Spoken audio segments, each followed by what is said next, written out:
Good morning बच्चों। Sharda madam की class में आपका बहुत बहुत स्वागत। बच्चों, मैंने 12वीं क्लास के पहले, दूसरे, तीसरे, चौथे पार्ट की वीडियोस डाली है। अब मैं 5वें पार्ट को पढ़ाने के लिए जा रही हूँ। 5वां पार्ट है हमारा जनसंख्या, प्रवास और मानव विकास का। बच्चों, मैं आपको एक बार 12th की ही ज्योग्राफी की वीडियो क्लियर कर देना चाह रही हूँ। अभी तक हमारे पास जो सिलेबस है उसमें से 10 नंबर का हमारा इसमें से आएगा, पहले पार्ट से लेकर 5वें पार्ट तक। 10 नंबर का आएगा। 56 नंबर का हमारा पेपर होता है 56 का बोर्ड का, बाकी का प्रैक्टिकल वगैरह होते हैं। तो 56 नंबर का जो पेपर आएगा उसमें से 10 नंबर का आज जो पार्ट पढ़ा दूंगी पूरा, पहले पार्ट से लेकर 5वें पार्ट। ठीक है। कोरोना की वजह से सिलेबस शायद 70 to 30% के सुनने में आया, श्योर नहीं है तो कितना कम होता है कोरोना की वजह से। किंतु हमारे पास जो प्रेस्क्राइब बुक है उसके हिसाब से हमें पूरा ही सिलेबस देना है।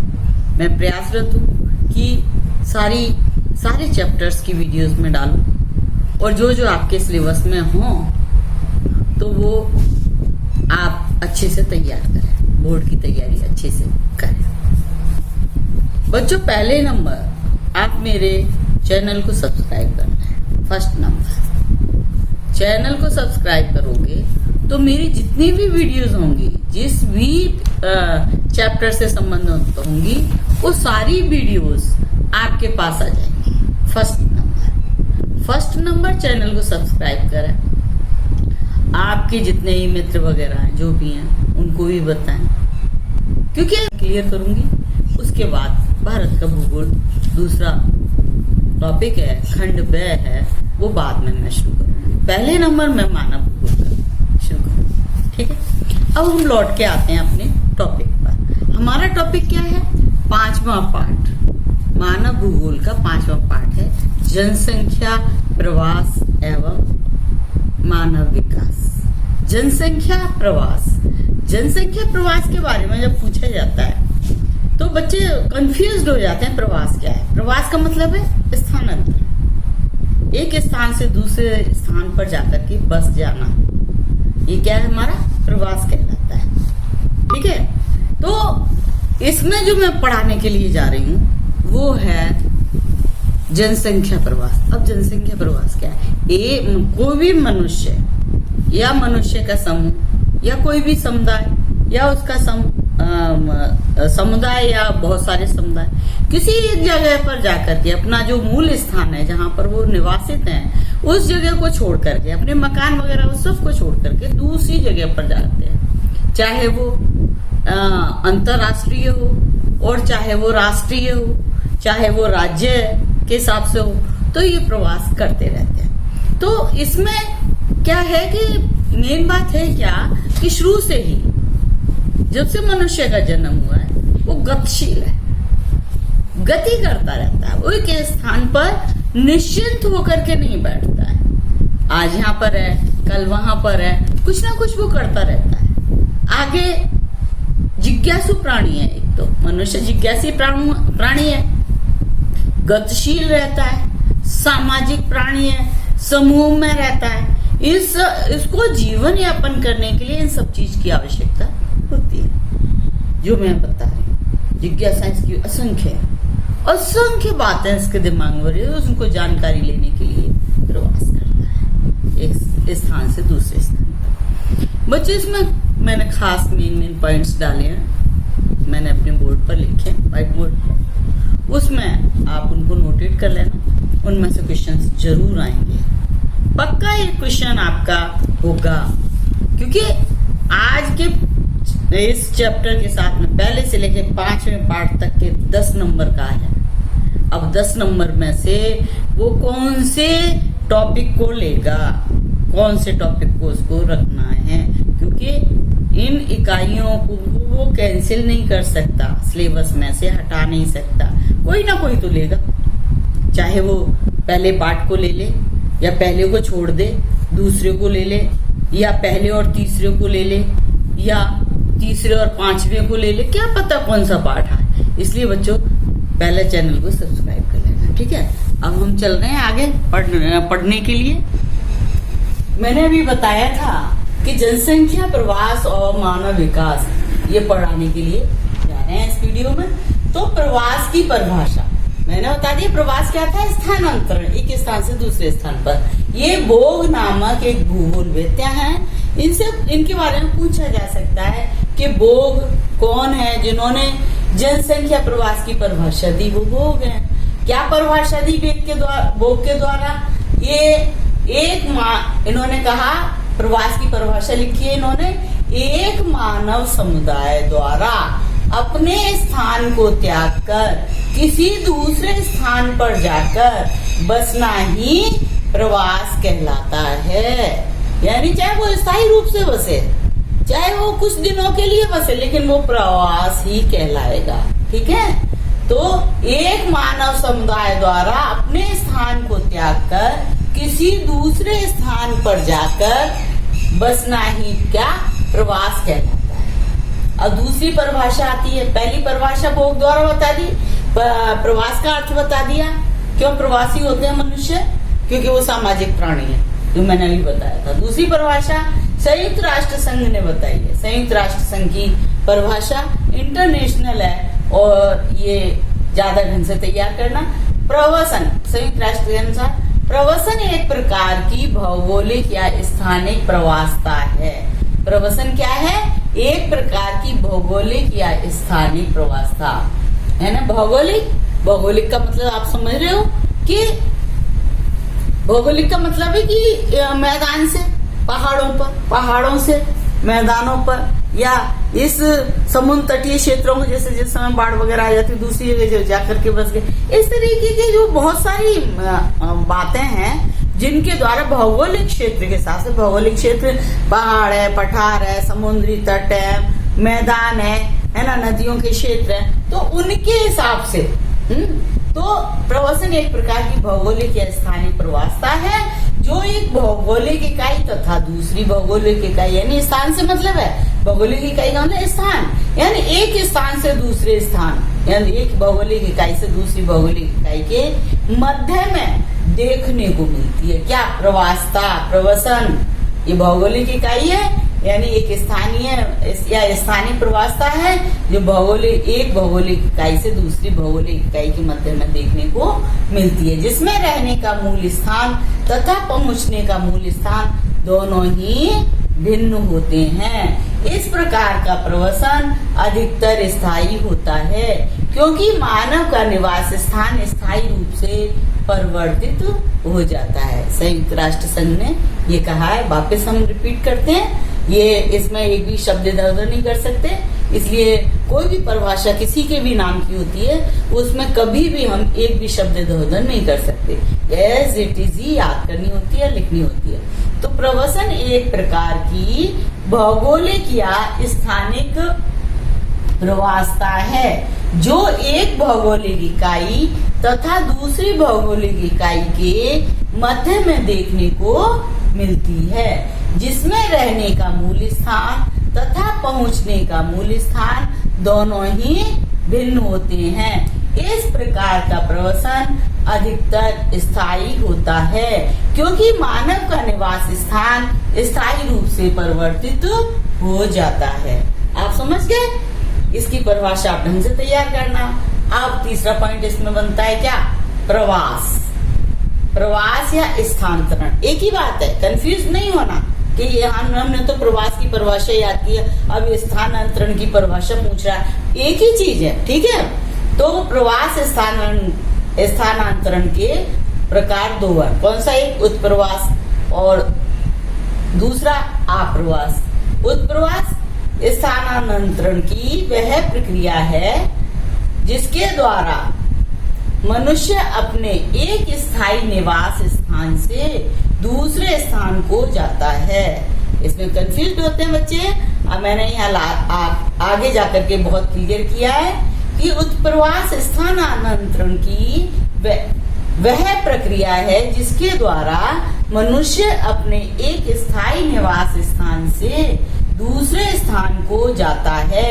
जहां से जाता है, जिस स्थान से जाता है, वहां का उत्प्रवासी कहलाता है। यानी जिस स्थान को छोड़ करके मनुष्य जा रहा है वो वहां का उत्प्रवासी हो गया।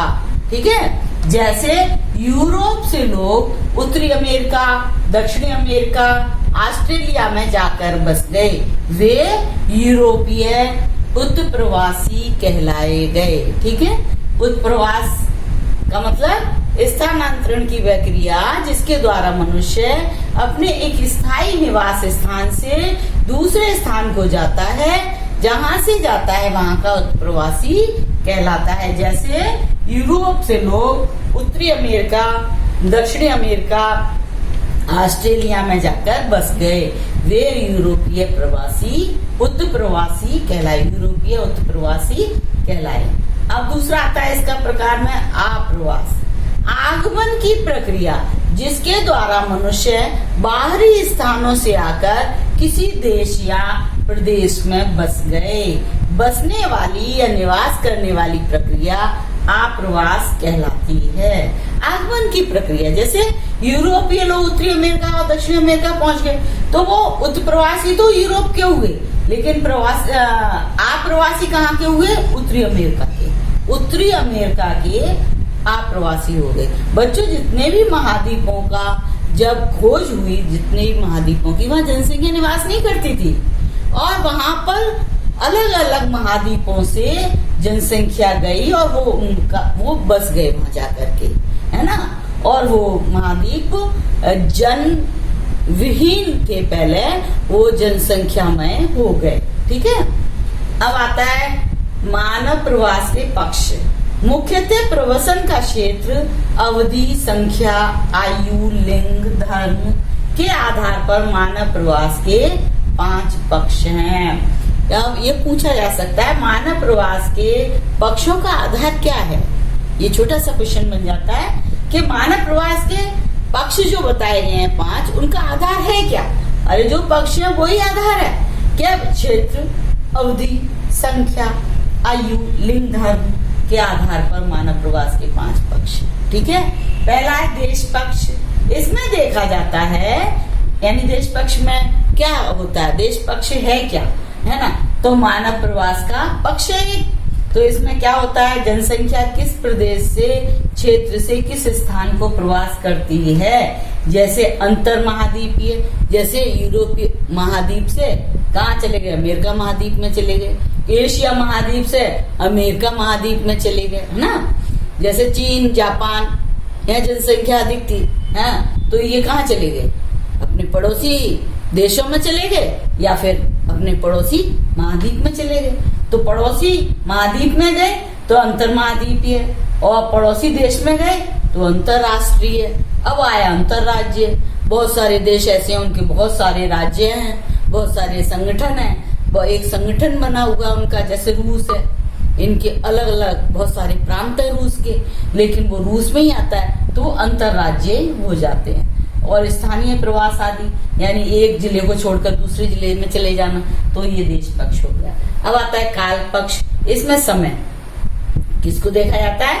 समय को देखा जाता है। दीर्घकालीन प्रवास, चले गए और वहां पे नौकरी वोकरी करने लगे, बहुत साल हो गए उन्हें बसते हुए, दीर्घकालीन प्रवास हो गया। उनके बच्चे भी वहां प्रवासी हो गए, रह रहे हैं, उनका जन्म हो गया, वो वही रह रहे, दीर्घकालीन प्रवास हो गया। सामयिक प्रवास, जैसे साल 2 साल के लिए आपने सुना होगा वीजा बनता है, साल भर पूछते हैं वीजा कितने दिन का? 2 साल का, 5 साल का, 1 साल का, है ना, वो सामयिक प्रवास। दैनिक प्रवास, डेली अप एंड डाउन करते हैं, डेली आना जाना करते हैं, एक राज्य से दूसरे राज्य में सामान सप्लाई करते हैं, एक शहर से दूसरे शहर में जाकर के सामान को बेचते हैं या नौकरी व्यवसाय वगैरह कुछ भी करते हैं, तो दैनिक प्रवास में आ जाता है। कितने समय के लिए व्यक्ति रहता है? तो काल पक्ष में आ जाता है। इस तरह से तीसरा पक्ष है कारण पक्ष। इसमें भौतिक, आर्थिक, सामाजिक, राजनीतिक कारणों को देखा जाता है। कारण पक्ष में भौतिक है, आर्थिक है, सामाजिक है, राजनीतिक कारणों से देखा जाता है। फिर आता है चौथा संख्या पक्ष। इसमें उत्प्रवासी अर्थात किसी देश राज्य स्थान से आने वाली संख्या तथा अप्रवासी अर्थात आकर देश राज्य स्थान पर बसने वाली संख्या को देखा जाता है। उत्प्रवासी और अप्रवासी दोनों की संख्याओं को देखा जाता है। स्थिरता पक्ष, लोग दूसरे देश में स्थायी रूप से जाकर बस जाते हैं। जैसे पश्चिमी यूरोप के तटीय क्षेत्रों से लोग उत्तरी अमेरिका, दक्षिणी अमेरिका, ऑस्ट्रेलिया, अफ्रीका में जाकर बस गए। अब आता है पॉइंट 5वां, प्रवास या स्थानांतरण के प्रकार। बच्चों दो हैं प्रकार प्रवास के। कौन कौन से? महाद्वीपों तथा क्षेत्रों के मध्य होने वाले प्रवास के आधार पर दो प्रकार हैं इसके। पहला अंतरराष्ट्रीय प्रवास या स्थानांतरण, प्रवास को ही स्थानांतरण कहते हैं। और दूसरा है अंतर्देशीय प्रवास या स्थानांतरण। अब अंतरराष्ट्रीय प्रवास या स्थानांतरण, बच्चों इसमें एक एक पॉइंट महत्वपूर्ण है, किसी का भी कोई भी क्वेश्चन बन सकता है, इसलिए इसको मिस बिल्कुल मत करना। तो अंतरराष्ट्रीय प्रवास स्थानांतरण, इसमें एक महाद्वीप से दूसरे महाद्वीप में बसने तथा एक देश से दूसरे देश में बसने को अंतरराष्ट्रीय प्रवास कहते हैं। यानी चाहे तो एक महाद्वीप से दूसरे महाद्वीप में जाए व्यक्ति रहने, और चाहे एक देश से दूसरे देश को जाए, अंतरराष्ट्रीय प्रवास कहलाता है। अब आता है अंतरराष्ट्रीय प्रवास के क्या कारण है। ये क्वेश्चन ज्यादातर पूछा जाता है कि अंतरराष्ट्रीय प्रवास किसे कहते हैं, क्या कारण है अंतरराष्ट्रीय प्रवास की आवश्यकता हुई। तो प्राचीन काल में क्या कारण थे, वर्तमान में क्या कारण है अंतरराष्ट्रीय प्रवास के। प्राचीन काल में आर्थिक, सामाजिक, राजनीतिक, धार्मिक कारणों से प्रवास हुआ, किंतु वर्तमान में रोजगार प्राप्ति हेतु अंतरराष्ट्रीय प्रवास हो रहा है। ये क्वेश्चन आ सकता है कि प्राचीन काल में अंतरराष्ट्रीय प्रवास के क्या कारण थे या वर्तमान में क्या कारण है। ठीक है। अब आता है तीसरा, विश्व के प्रमुख अंतरराष्ट्रीय प्रवास। अब विश्व के प्रमुख अंतरराष्ट्रीय प्रवास कौन से? एक तो यूरोपीय प्रवास है, दूसरा है एशियाई प्रवास। बच्चों इन पर टिप्पणी आ सकती है। यूरोपीय प्रवास पर टिप्पणी लिखो या एशियाई प्रवास पर टिप्पणी लिखो। प्रवास किसे कहते हैं? यूरोपीय प्रवास पर टिप्पणी लिखो, या फिर आ सकता है एशियाई प्रवास पर टिप्पणी लिखो। इसलिए इनको थोड़ा सा मैंने दिया है, लेकिन मेन पॉइंट्स दिए हैं, उन पॉइंट्स को आप अच्छे से तैयार करना। तो पहला यूरोपीय प्रवास, उत्तरी पश्चिमी यूरोप से लोग समुद्री मार्ग से 12वीं शताब्दी से 20वीं शताब्दी तक विश्व के अनेकों देशों में जाकर स्थायी रूप से बस गए। यानी कि उत्तरी पश्चिमी यूरोप से लोग समुद्री मार्ग से होते हुए 12वीं से 20वीं शताब्दी तक के बीच में विश्व के अनेकों देशों में जाकर स्थायी रूप से बस गए, वहां के प्रवासी हो गए। क्या कारण रहा कि वो समुद्री मार्ग से गए और उत्तरी पश्चिमी यूरोप से क्यों गए वो? उसका कारण ये था, यूरोपीय महाद्वीप में संसाधनों की कमी हो गई। संसाधनों की कमी का मतलब उद्योग धंधे बंद, सब कुछ खराब होने लगा वहां, तो जीवन स्तर में लगातार गिरावट आने लगी। इसलिए वो लोग रोजगार की तलाश में, अपने जीवन स्तर को सुधारने के लिए संसाधनों की तलाश में अन्य देशों में जाकर बस गए। ठीक है। अब आता है पश्चिमी यूरोप के समुद्र तटीय देश। ये क्वेश्चन आ सकता है, बन सकता है कि पश्चिमी यूरोप के समुद्र तटीय देश कौन कौन से हैं। कहा जा रहा है ना समुद्र तटीय देशों से, समुद्री मार्ग से वो स्थायी रूप से अन्य देशों में जाकर बस गए। अब पश्चिमी यूरोप के समुद्र तटीय देश कौन कौन से हैं, कहाँ से लोग यानी कि प्रवास कर गए, ये मतलब है वो है इंग्लैंड, फ्रांस, जर्मनी, पुर्तगाल, स्पेन, नीदरलैंड से समुद्री मार्ग से अफ्रीका, एशिया, अमेरिका महाद्वीप में प्रवास कर गए। कहां से कहां प्रवास किया उन्होंने? पश्चिमी यूरोप के लोगों ने। समुद्री तटीय देश कौन से थे? समुद्री तटीय देशों से ही ये प्रवास करके गए थे। वो थे इंग्लैंड, फ्रांस, जर्मनी, पुर्तगाल, स्पेन, नीदरलैंड से समुद्री मार्ग से अफ्रीका, एशिया, अमेरिका महाद्वीप में प्रवास कर गए। ठीक है। अब आता है यूरोपीय उत्प्रवासियों ने इन देशों में, महाद्वीपों में जाकर अपनी उच्च तकनीक के कारण वहां के संसाधनों का तीव्र विदोहन किया। यानी जो यूरोप से जो इन जगहों पे गए थे, इन महाद्वीपों में जनसंख्या कम थी और इनके पास टेक्निक अच्छी थी, और इन्होंने क्या किया, उन देशों में जाकर के वहां पे जो संसाधन थे, संसाधन से मतलब है चट्टान है, लोहा, कोयला, तांबा है, शक्ति के संसाधन है, उनसे इन्होंने इनका बहुत ज्यादा विदोहन किया उच्च तकनीकी का। ये पूछा जा सकता है कि महाद्वीपों में जाकर यूरोपीय प्रवासियों ने क्या किया और या क्यों चले गए, संसाधनों की कमी, और वहां जाकर उन्होंने क्या किया, संसाधनों का तीव्र विदोहन किया। अब आता है वो यूरोपीय प्रवासी मुख्य रूप से निम्न क्षेत्रों में स्थायी प्रवासी हो गए। कौन कौन से क्षेत्रों में हुए? एक तो उष्ण कटिबंधीय क्षेत्र। उष्ण कटिबंधीय क्षेत्र में कौन कौन से आ रहे हैं? इनमें ये नाम पूछ सकता है, उष्ण कटिबंधीय क्षेत्र में कौन कौन से क्षेत्र हैं? तो वो क्या है, दक्षिणी अमेरिका, उत्तरी अमेरिका के समुद्र तटीय स्थानों में जाकर बस गए। उष्ण कटिबंधीय क्षेत्र एशिया के दक्षिणी पूर्वी भाग के देशों में जाकर अन्य देशों के बंधुआ मजदूरों को लाकर कृषि कार्य, चाय, कॉफी, कपास, तंबाकू, चावल, गरम मसाले के बागों में मजदूरी करवाते हुए उन देशों में ही जाकर के ये निवास कर गए। इस तरह से अब आता है शीतोष्ण कटिबंधीय क्षेत्र। अब यूरोपियन जो प्रवासी थे वो अनुकूल जलवायु होने के कारण यूरोपियन लोग उत्तरी अमेरिका के संयुक्त राज्य कनाडा, दक्षिणी अफ्रीका, ऑस्ट्रेलिया, न्यूजीलैंड में जाकर सुगमता से स्थायी रूप से बस गए। अनुकूल जलवायु, शीतोष्ण कटिबंधीय क्षेत्र, अनुकूल जलवायु होने के कारण यूरोपीय लोग उत्तरी अमेरिका के संयुक्त राज्य कनाडा, दक्षिणी अफ्रीका, ऑस्ट्रेलिया, न्यूजीलैंड में जाकर सुगमता से स्थायी रूप से बस गए। 1820 से पहले उक्त महाद्वीप में यूरोपीय प्रवासी काफी कम थे, किंतु 1820 से 1940 के मध्य में 6 करोड़ हो गए। यानी काफी कम थे 1820 से पहले। जैसे जैसे जनसंख्या बढ़ी, संसाधनों की कमी आई, जीवन स्तर में कमी आई है, तो वो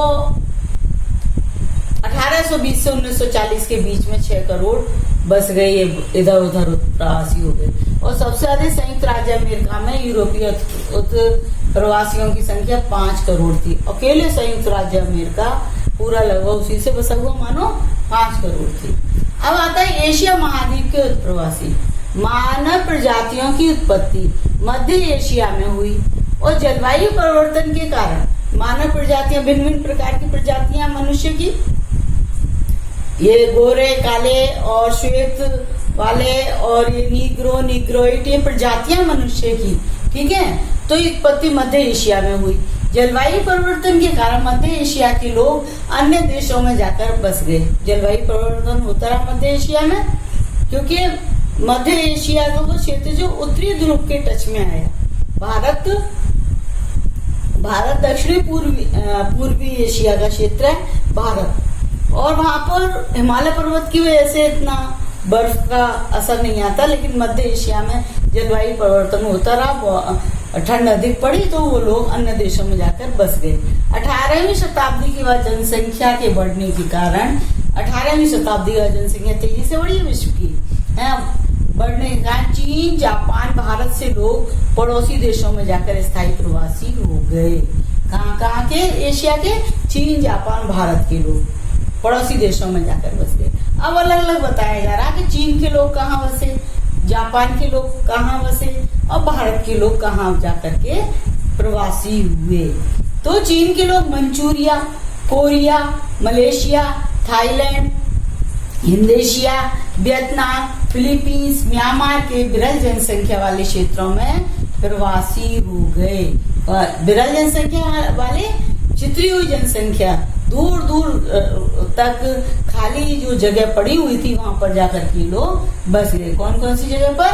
मंचूरिया देश है, Korea, Malaysia, Thailand, Indonesia, Vietnam, Philippines, Myanmar के विरल जनसंख्या वाले क्षेत्रों के प्रवासी बन गए। अब आता है जापान के लोग कहाँ बसे? हवाई द्वीप, संयुक्त राज्य America, Canada, Brazil, Australia, Manchuria, Malaysia में जाकर के स्थायी रूप से बस गए। और जापान के लोगों का वहां प्रवासी होने का क्या कारण था?